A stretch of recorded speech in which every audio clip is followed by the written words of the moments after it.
When my son died, I believed the universe had taken everything from me.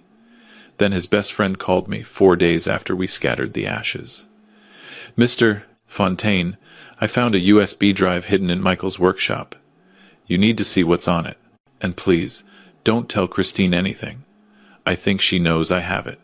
Those words made my heart stop. What could Michael possibly have hidden from his own wife? But when I drove to Calgary and watched those files open on the screen, my entire body went numb. The man I raised had known he was in danger, and he'd left me everything I needed to prove it. Before we continue, please subscribe to the channel and let us know where you're listening from in the comments. The memorial service was held at a small chapel overlooking the Bow River. My wife Elaine had passed 3 years earlier from cancer, and now our only child, our Michael, was gone at 41. A brain aneurysm, they said, collapsed during his morning workout in the basement gym. His wife Christine found him when she came home from her yoga class. She stood at the front of the chapel now, accepting condolences with the grace of a woman born for public sympathy. Black dress, tasteful pearls, just enough tears to seem devastated, but not enough to ruin her makeup.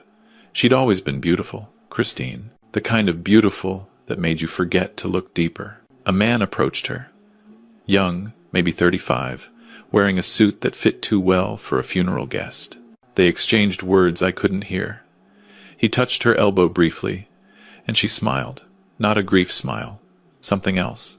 Something familiar between them. I watched him leave through the side door without speaking to anyone else.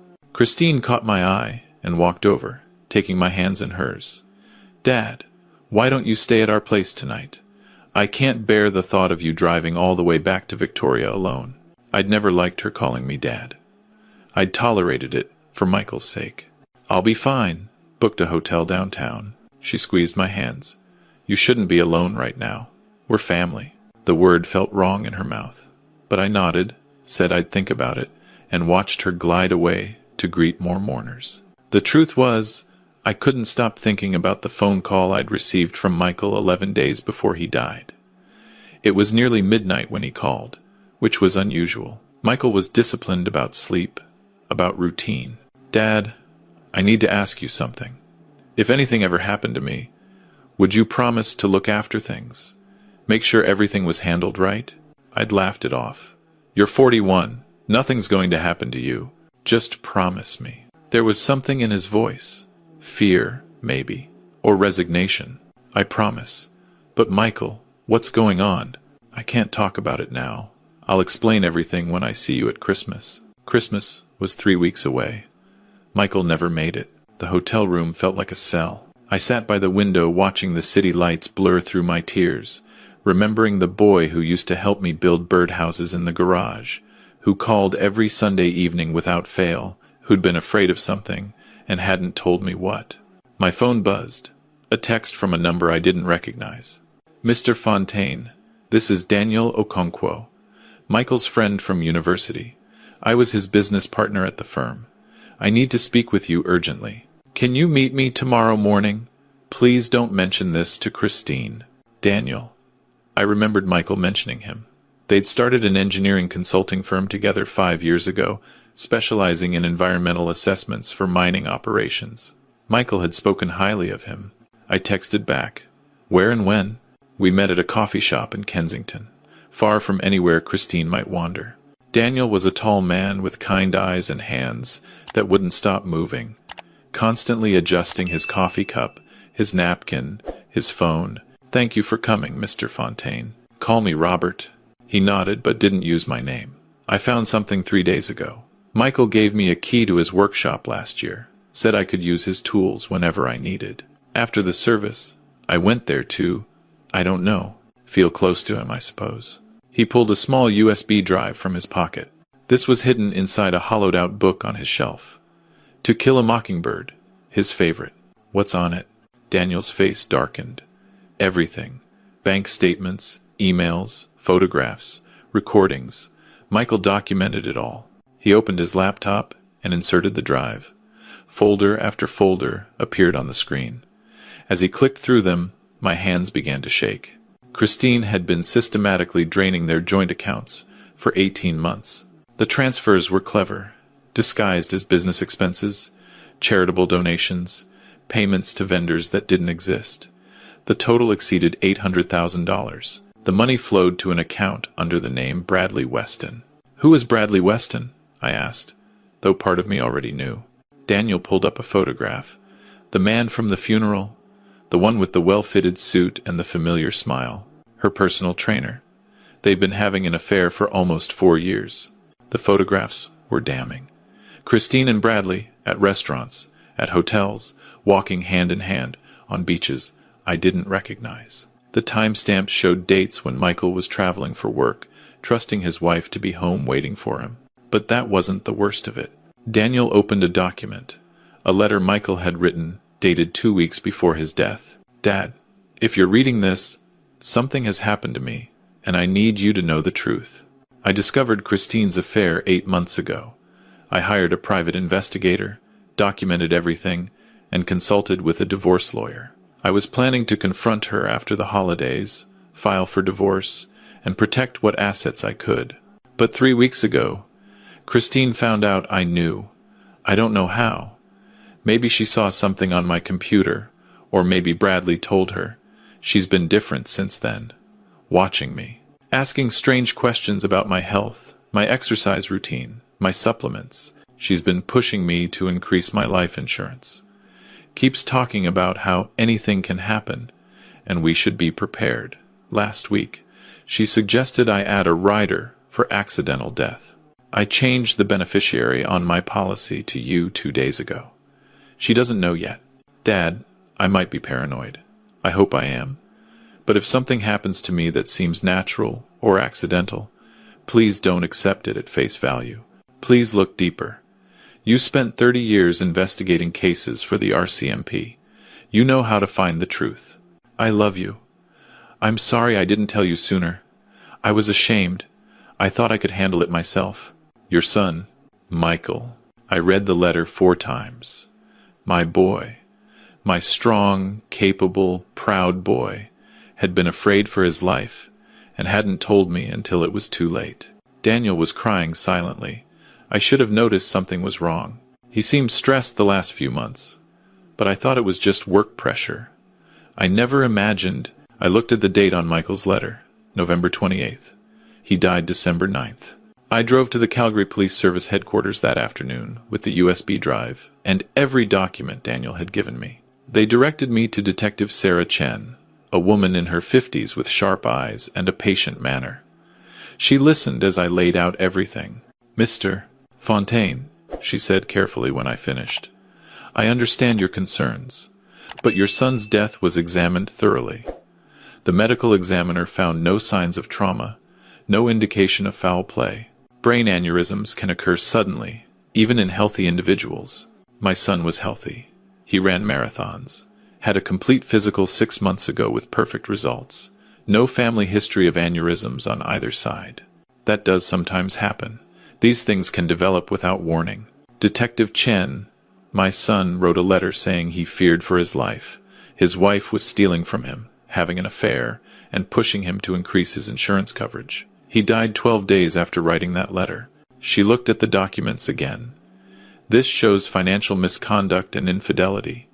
That's significant, but it doesn't prove murder. Without evidence of how someone might have caused a brain aneurysm." She spread her hands apologetically. I left the station understanding that no one would help me. Not yet. Not without more. But I'd spent 32 years with the Royal Canadian Mounted Police, the last 20 in forensic investigation. I'd analyzed crime scenes from Vancouver to Newfoundland, testified in dozens of trials, helped put away murderers who thought they'd committed the perfect crime.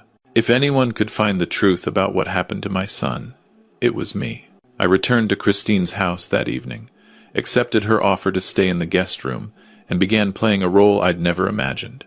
The grieving, oblivious father who suspected nothing. "Thank you for being here, Dad," Christine said over dinner. She'd made Michael's favorite meal, roast chicken with rosemary potatoes, which struck me as either touching or obscene. "It helps to have family close. We should support each other," I said, the words like gravel in my throat. "It's what Michael would have wanted." She nodded, dabbing at her eyes with a napkin. He loved you so much, always talked about how you taught him everything about being a man, about integrity. I watched her perform grief and marveled at the skill of it. Every gesture calculated, every tear precisely timed. Over the following week, I observed her patterns.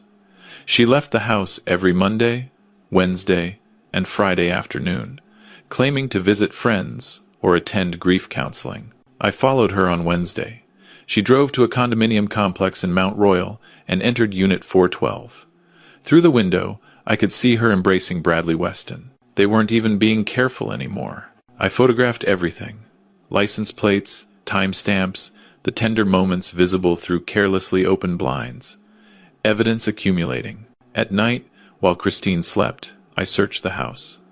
Michael's home office had been cleaned out, his computer wiped, his files shredded. But Christine wasn't as thorough as she believed. In the basement, behind the furnace, I found a small plastic bag containing 2 prescription bottles.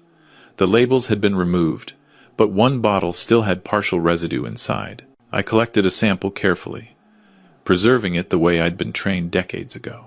In her car's glove compartment, hidden under the owner's manual, I found receipts from a pharmacy in Red Deer, over 90 kilometers away. The purchases were made in cash, but the dates aligned with the weeks before Michael's death. The items purchased: potassium chloride solution, medical grade, high concentration. My forensic mind connected the pieces. Potassium chloride, administered intravenously, could cause cardiac arrest that might be misdiagnosed as various natural causes, including aneurysm complications. If injected while the victim was sleeping or incapacitated, it would leave minimal trace evidence unless specifically tested for. Michael worked out in the basement every morning at 5:30, before Christine was awake. Or supposedly before she was awake. What if she'd been awake, waiting, watching for the right moment? I needed the toxicology reports. I needed to know what they'd actually tested for. I called Daniel, who called a friend at the medical examiner's office. The standard toxicology panel hadn't included potassium levels or injection site analysis. Why would it? There'd been no reason to suspect anything unnatural. But there was a way to know for certain. As next of kin and executor of Michael's estate, I had legal authority to request additional testing. Some tissue samples had been preserved before cremation. I contacted a private forensic laboratory in Toronto, explained what I needed, and arranged for the samples to be analyzed. Then I waited.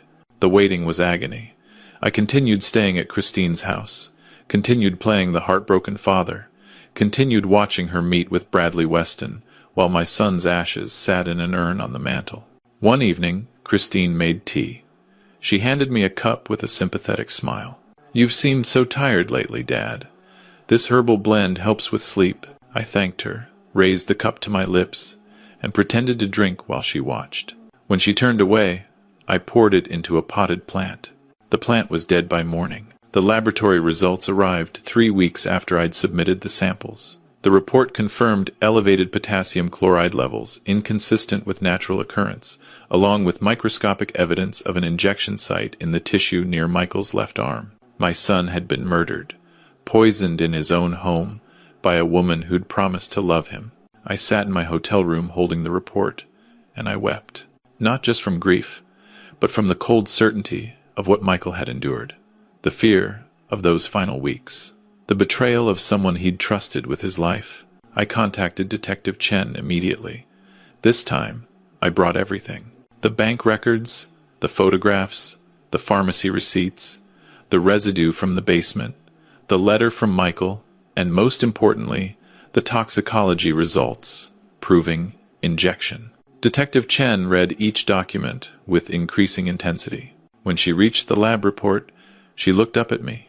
"Potassium chloride injection. This is definitive." "Yes." She closed the folder. "Mr. Fontaine, I'm reopening this investigation as a homicide. Everything you've gathered will be entered as evidence. I need you to continue maintaining your cover while we build an airtight case." "How long?" "A few weeks. We need to coordinate with the Crown Prosecutor, obtain warrants. Your son deserves justice done properly." I agreed, though every fiber of my being screamed for immediate action. I wanted to confront Christine, to see her face when she realized the truth had found her. But I'd learned patience in 32 years of police work. I could wait a little longer.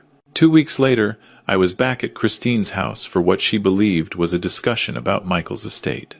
The real purpose was keeping her occupied, while police executed search warrants at her home, Bradley Weston's condominium, and the pharmacy in Red Deer. Christine served wine and cheese, chatting about her plans to sell the house, maybe move somewhere warmer. Michael always wanted to travel, she said wistfully. I think I'll honor his memory by finally seeing the world. On his money? With his killer? My phone buzzed. A text from Detective Chen. Warrant executed. Found remaining potassium chloride hidden in Weston's condo, along with emails discussing the plan. Both subjects being arrested now. Christine's phone rang. She glanced at it, frowned, excused herself. I heard her voice rise from the next room. What do you mean they're at Bradley's? What are they looking for? She came back into the living room, her face ashen, the mask finally cracking. Dad, I need to. Something's come up. Can we continue this another time? Of course. Is everything all right? Fine. Just paperwork issues. She practically pushed me out the door. As I walked to my car, 2 unmarked police vehicles pulled into the driveway. Detective Chen emerged from one. Christine Fontaine, you're under arrest for the murder of Michael Fontaine. You have the right to retain and instruct counsel. I watched them handcuff her in the driveway of the home my son had bought, furnished, and died in. She looked at me as they led her to the car, and finally, her face showed something real.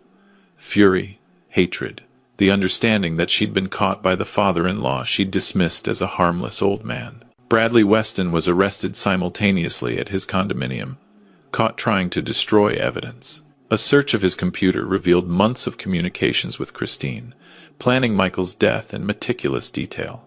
They'd researched untraceable poisons, debated methods, calculated exactly how much insurance money they'd collect. The trial began in September.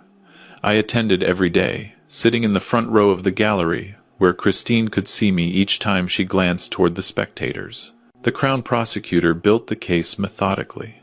The pharmacy security footage showing Christine purchasing potassium chloride while wearing a disguise that wasn't quite good enough. The emails between her and Bradley discussing the timeline and the package.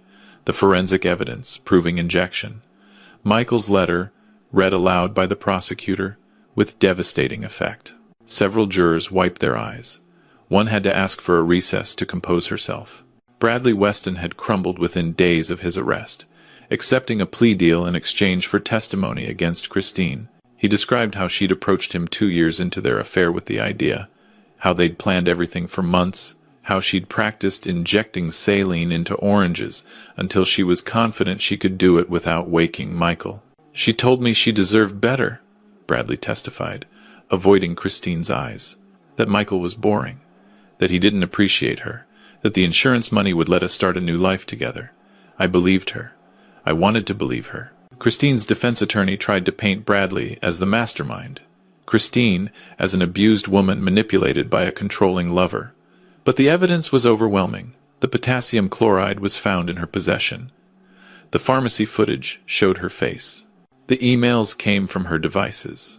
A former colleague of Michael's testified about seeing bruises on Christine and assuming Michael was the abuser. But, under cross-examination, she admitted Christine had never actually claimed Michael hurt her, had only implied it through carefully worded suggestions. More devastating was the testimony of Christine's sister, who revealed that Christine had asked strange questions about undetectable poisons at a family dinner 2 years earlier, laughing it off as research for a novel she claimed to be writing. She'd never written any novel. On October 18th, the jury returned their verdict after 6 hours of deliberation.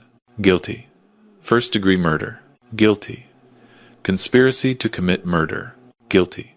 Fraud over $5,000. Christine collapsed. Had to be supported by court officers as the verdict was read.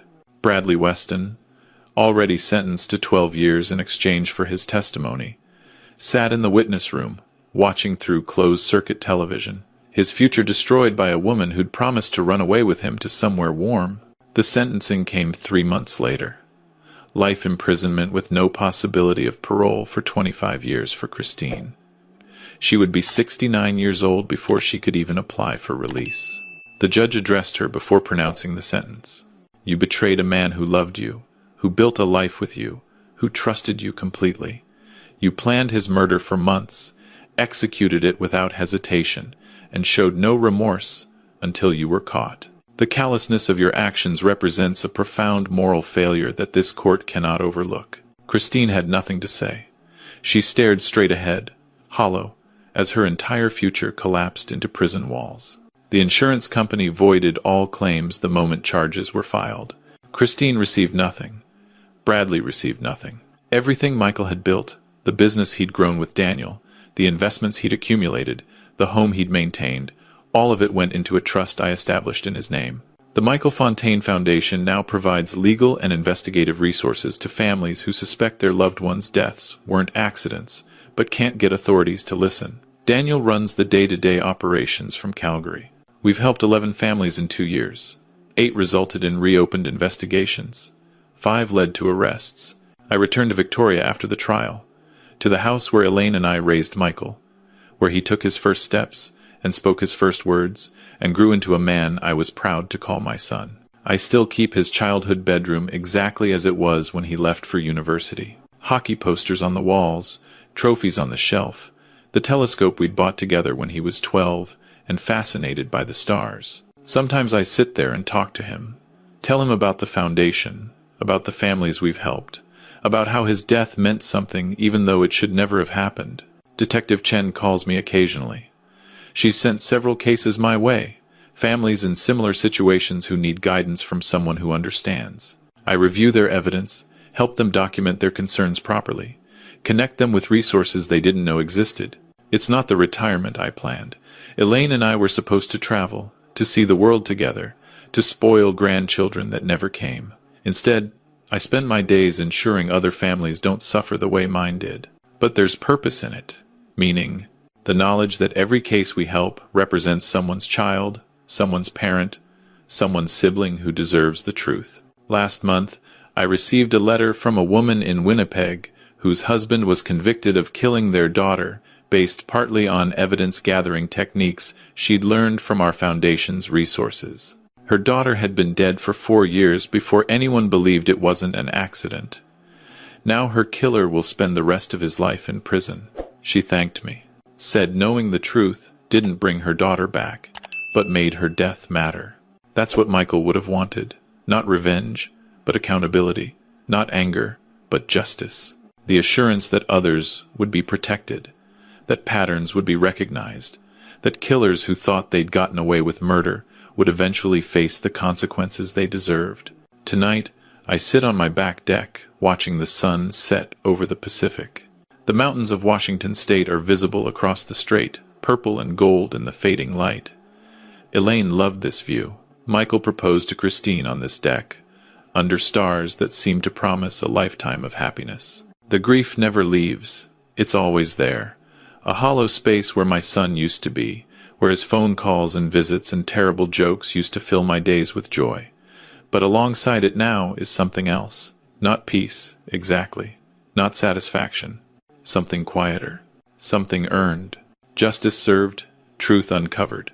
A father's promise kept. Christine will spend decades in a cell, aging alone, knowing that the father-in-law she dismissed as harmless was the one who found her out.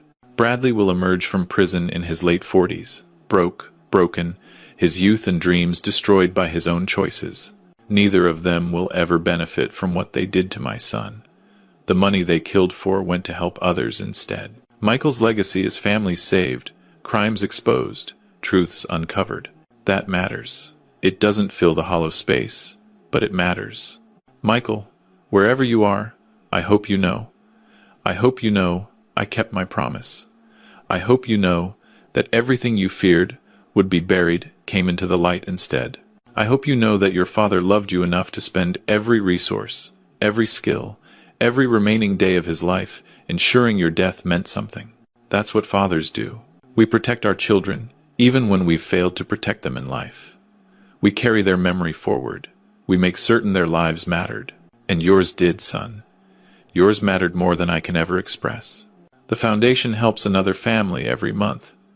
Each one is a victory, a small redemption, a continuation of the work Michael started when he documented Christine's betrayal and trusted me to find it.